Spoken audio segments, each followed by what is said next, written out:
Happy morning, boys. Today we are going to learn E.V.S.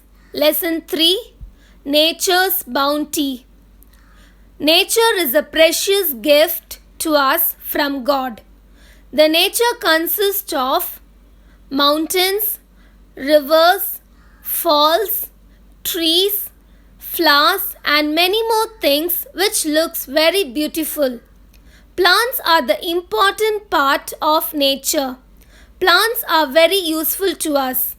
We get our food from plants such as fruits, vegetables, cereals, pulses, etc. Leaves are the most important part of a plant. Plants have different kinds of leaves.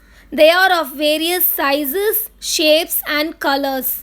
Now let us learn the name of some leaves that we see around us.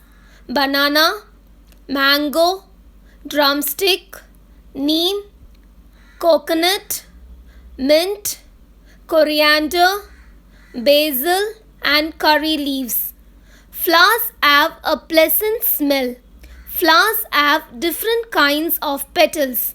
Now let us learn the name of some flowers that we see around us.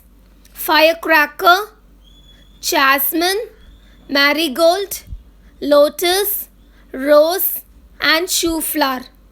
So children, learn the names of different kinds of leaves and